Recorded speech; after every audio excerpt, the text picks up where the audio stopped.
ಮಾಡ್ತಿಲ್ಲ ಅನ್ನೋ ರೀತಿಯಲ್ಲಿ ನಮ್ಗೆ ಯಾರಿಗೂ ಆಗಲಿ ಇದೇ ಇಲ್ಲ. ಸೀಲ್ ಹೊಡ್ಕೊಟ್ರಲ್ಲ ಫಸ್ಟ್ ಟೈಮ್ ನಮ್ಗೆ ದಾರಿ ತೋರಿಸ್ತಿದ್ದಾರೆ ಅಷ್ಟೇ. ಹೋದ ವರ್ಷ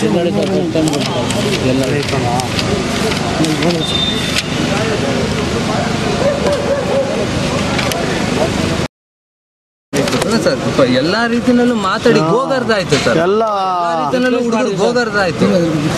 ಇಲ್ಲಿ ಪ್ರೀತಿನ ಅಲ್ಲಿ ಇಡೋದಕ್ಕೆ ನಿಮ್ಗೆ ಇವ್ರು ಯಾರೋ ಬೇಕು, ನನಗೆ ಮನೆಯಿಂದ ಕೇಳಿ ಇವ್ರು ಯಾರೋ ಅಭಿಮಾನಿಗಳಾಗ್ಲಿಲ್ಲ. ಅವ್ರ ಅಭಿಮಾನಿಗಳು ಅದು ತಾನಾಗಿ ಒಳಗಡೆಯಿಂದ ಹುಟ್ಟು ಬಂದಿರೋದು. ಇಲ್ಲಿ ಮನೆಯಿಂದ ಪರ್ಮಿಷನ್ ಬೇಕು, ಮನೆಯಿಂದ ಕೇಳೋ ಅಭಿಮಾನಿ ಮೇಡಮ್ ನನ್ನ ಮನೆಯಿಂದ ನಾನು ಅಭಿಮಾನಿ ಆಗ್ಬೇಕಂತಿದ್ದೀನಿ ಸಾರ್ಗೆ ನೀವು ನಿಮ್ಮ ಪರ್ಮಿಷನ್ ಬೇಕು. ಇದನ್ನ ಕೇಳಲಿಲ್ಲ ಅವರು.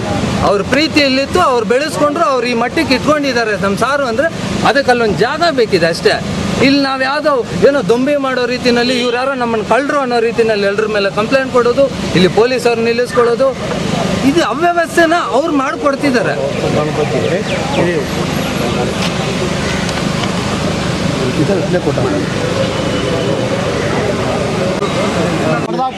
ಇದೇನು ಸರ್ಕಾರಿ ಇದಲ್ಲ ಸರ್. ಅವರು 40 ವರ್ಷದಿಂದ ಚಲನಚಿತ್ರರಂಗಕ್ಕೆ ದುಡಿದಿದ್ದಾರೆ. ಅವ್ರಿಗೆ ಸಲ್ಲಬೇಕಾದ ಗೌರವ ವಾಣಿಜ್ಯ ಮಂಡಳಿಯಿಂದ ಸಿಗ್ತಾ ಇಲ್ಲ. ಅದೇ ಬಂದಿದೆ ಸರ್. ಈಗ ಚೇಂಬರ್ ಅವ್ರು ಬರಲಿ ಸರ್ ಇಲ್ಲಿಗೆ, ಯಾರು ಯಾತಕ್ಕೆ ಏನು ಕಾರಣ ವಿಷ್ಣುವರ್ಧನ್ ಹಿಡ್ದೇ ಇರೋದಕ್ಕೆ ಮುಂದೆನೇ ಬರಲಿ, ಮೆಂಬರ್ಸ್ಗಳು ಬರಲಿ ಅವರು. ಅಲ್ಲ ಹಂಗಲ್ಲ ಸರ್, ಹೇಳೋದು ಮಾತುಕತೆಗೆ ಹೇಳ್ತೀನಿ ಕೇಳಿ ನೀವು. ನಾನು ಹೇಳೋದು ಸಿಸ್ಟಮ್ ಮಾಡಿ ಹೇಳಿದ್ದೀನಿ. ಕುಮಾರ್ ಪಾಟೀಲ್ ನಾವು ಯಾವುದೇ ಕಾರಣದಲ್ಲೂ ಕೂಡ ವಿಶ್ವದವ್ರ ಬಗ್ಗೆ ತುಂಬ ಅಭಿಮಾನದಲ್ಲಿ ಇಟ್ಕೊಂಡು ಕೆಲಸ ಮಾತಾಡ್ತೀವಿ. ಆ ವಿಚಾರ ಬೇರೆ, ನಾವೇನು ಪ್ರಮುಖ ಕೊಡೋಕ್ಕಾಗೋದಿಲ್ಲ. ಆದರೆ ನಿಮ್ಮ ಪ್ರಯತ್ನಗಳು ನಮ್ಮ ಗಮನಕ್ಕೆ ಬರಬೇಕು. ನಿಮ್ಮ ಪ್ರಯತ್ನ ನಮ್ಗೆ ಇವತ್ತು ಗಮನಕ್ಕೆ ಬಂದು ಇವತ್ತೇ ಗಮನಕ್ಕೆ ಬರ್ತೀವಿ. ನೀವು ಬಂದು ಕೂತ್ಕೊಳ್ಳಿ, ಮಾತಾಡಿ. ನಾವು ಹೇಳಿದ್ರಿ ದಿನೇಶ್ ಗುಂಡೂರಾವ್ ಅಂತ ಹೇಳಿದ್ರಿ, ಕರ್ಕೊಂಬರ್ರಿ ಮಾತಾಡೋಣ. 1 ಅಥವಾ 2 ಮೀಟಿಂಗ್ ಸೆಟ್ಲ್ ಆಗಲಿಲ್ಲ ಅಂತ ಮುಂದೆ ಕೇಳೋಣ. ಅದು ಕರೆಕ್ಟ್ ಆಗ್ತದೆ. ಬೇರೆ ದಾರಿಗಳಿಂದ ನೀವು ಮಾಡೋಕ್ಕೆ ಬರ್ತಿಲ್ಲ, ಬಟ್ ಸುಮ್ಮನೆ ನೀವೇನೋ ಮಾತಾಡ್ತೀರಿ ಅಷ್ಟೇ, ಹೇಳಕ್ಕೆ ಹೋಗ್ತಿಲ್ಲ. ಬೇರೆ ದಾರಿ ಇದೆ ಅಂದರೆ ಯಾವುದೇ ರೀತಿಯಲ್ಲಿ ನಮಗೆ ದಾರಿ ತೋರಿಸೋರು ಯಾರೂ ಇಲ್ವಲ್ಲ ಸರ್. ಮೈನ್ ಆಟೋನ ತೆಗೀರಿ ಸರ್, ಯಾಕಂದ್ರೆ ಆಟೋಲ್ಲಿ ಬಂದಿರೋದು ಆಟೋ ಇರಬೇಕು. ಪತ್ರ ಬರೆದು ಸಾರ್ ಮುಖಾಂತರ ಆಮೇಲೆ ಅವ್ರೇನು ತೀರ್ಮಾನ ತಗೊಳ್ತಾರೋ ಅದ್ರ ಮೇಲೆ ನಾವು ಮುಂದುವರಿತೀವಿ. ವಿಷ್ಣು ದಯವಿಟ್ಟು ಎಲ್ಲ ಒಂದು 10 ನಿಮಿಷ ಕೂತ್ಕೊಳ್ಳೋಣ. ಸಾಹಸ ಸಿಂಹ ವಿಷ್ಣು ಬಂದು ದಿಗ್ಗಜರಾಗಿ ಬೆಳೆದಿದ್ದಾರೆ. ಏನೂ ಇಲ್ಲ ಇಲ್ಲಿ ಪ್ರತಿಮೆ ಇಡಕ್ಕೆ ಅವ್ರಿಗೆ ಏನು ಕೊರತೆ ಇಲ್ಲ. ಅವ್ರು ಯಾರಲ್ಲಿ ಕೇಳಲ್ಲ. ಅವ್ರು ಶಾಂತಿ ಪ್ರಿಯರವರು, ಶಾಂತಿ ಪ್ರಿಯ. ಅವರಿಗೆ ಒಂದು ಪ್ರತಿಮೆ ಬೇಕು. ಅವರು ಸಾಧಾರಣವಾಗಿ ಅವರು ಯಾರನ್ನು ಹೋರಾಟ ಮಾಡಿಲ್ಲ, ಮಾಡಲೇಬೇಕು. ಇದು ನಾವು ಪ್ರೀತಿಯಿಂದ ಹೋರಾಟ, ಪ್ರೀತಿಯಿಂದ ಕೇಳೋದು ಹೋರಾಟ ಅಲ್ಲ. ಇನ್ನೊಂದು ಮತ್ತೊಂದು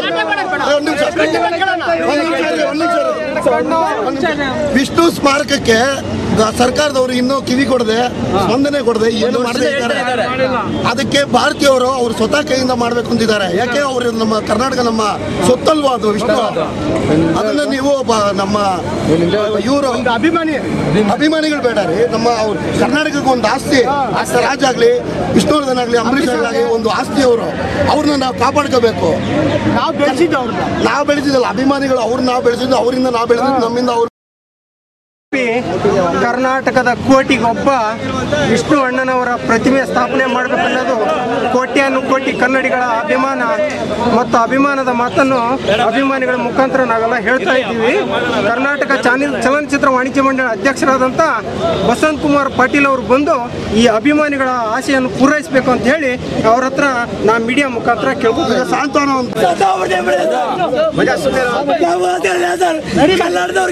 ವಾಣಿಜ್ಯ ಮಂಡಳಿಗೆ ರೈತ ಶಕ್ತಿಗೆ ವಾಣಿಜ್ಯ ಮಂಡಳಿಗೆ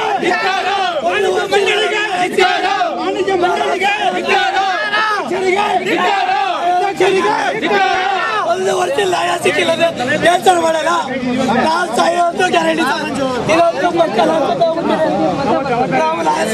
ಗ್ಯಾರಂಟಿ. 1 ವರ್ಷ ಓಡಾಡ್ತಾ ಇದ್ದೀವಿ, ನ್ಯಾಯ ಸಿಗ್ತಾ ಇಲ್ಲ. ಏನ್ ಮಾಡೋಣ? ಪದಾಧಿಕಾರಿಗಳಿಗೆ, ಕಾರ್ಯದರ್ಶಿಗೆ, ನಮಾಕರಂಗಳಿಗೆ ನೀನು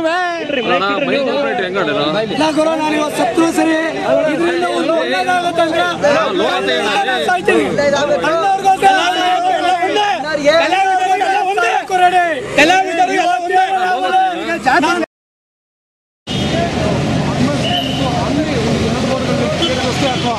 ಇನ್ನೊಂದು ಮುಖ್ಯ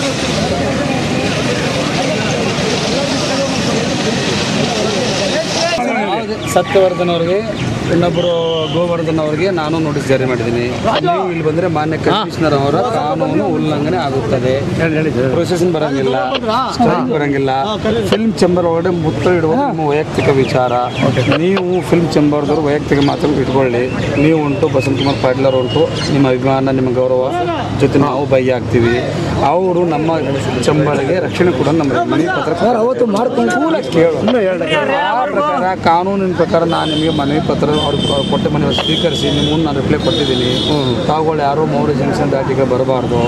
ಫ್ರೀಡಮ್ ಪಾರ್ಕ್ ಇದೆ, ಕಬ್ಬ ಗಣೇಶ ಚರ್ಚ್ ಇದೆ, ಅಲ್ಲಿಂದ ಈಗ ಬರಬೇಕಾದ್ರೆ ಕಮಿಷನರ್ ಮಾನ್ಯ ಪೊಲೀಸ್ ಕಮಿಷನರ್ ಬೆಂಗಳೂರು ನಗರ ಹೊರಡಿಸಿದ ಆದೇಶದ ಉಲ್ಲಂಘನೆ ವಿರುದ್ಧ ಆಗುತ್ತದೆ. ಇದಕ್ಕೆ ನಾವು ಕಾನೂನು ಪ್ರಕಾರ ಕಾನೂನು ಕ್ರಮ ಜರುಗಿಸಬೇಕಾಗುತ್ತದೆ. ಆ ಹಂತವನ್ನು ಮೀರಿ ಸಹಿತ ನಾನು ಸ್ಪಂದನೆ ಮಾಡ್ತಾ ಇದ್ದೇನೆ. ನಮ್ಮನ್ನು ವೈಯಕ್ತಿಕ ಅಭಿಮಾನ ಇದೆ. ನಮ್ಮ ಕರ್ನಾಟಕದ ಚಲನಚಿತ್ರ ಮಂಡಳಿ, ನಮ್ಮ ಕನ್ನಡ ನಾಯಕರು, ನಟರು ಗೌರವ ಇದೆ, ಅಭಿಮಾನ ಇದೆ. ಅದನ್ನು ನಮ್ಮೆಲ್ಲರ ಗೌರವ ಶಾಂತ ಶಿಸ್ತಿನ ಮುಖಾಂತರ ತೋರಿಸೋಣ ಅಂತ ನಾನು ವೈಯಕ್ತಿಕ ನಿಮ್ಮ ಸಲಹೆ.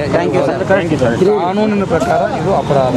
ಅದನ್ನು ತಾಳಿಕೊಂಡು ಸಹ ನಿಮ್ಗೆ ಹೇಳ್ತಾ ಇದ್ದೀವಿ. ಯಾಕಂದರೆ ನಿಮ್ಮ ಅಭಿಮಾನ, ನಿಮ್ಮ ಗೌರವ ಚರ್ಚೆ ಮಾಡಿ. ನಾಳೆ 20ಕ್ಕೆ ನಿಮ್ಮ ಮಂಡಳಿ ಗೌರವ ಚರ್ಚೆ ಮೀಟಿಂಗ್ ಇದನ್ನು ನಿಮ್ಮವ್ರು ಹೇಳಿದ್ದಾರೆ. ಮಾತಾಡ್ಕೊಳ್ಳಿ, ಮೀಟಿಂಗ್ ಮಾಡಿ, ಬಿಲ್ ಪಾಸ್ ಮಾಡಿ, ಒಬ್ಬರಿಗೆ ನೀವೇ ಗ್ರ್ಯಾಂಡ್ ಫಂಕ್ಷನ್ ಮಾಡಿ ಅನಾವರಣ ಮಾಡಿ.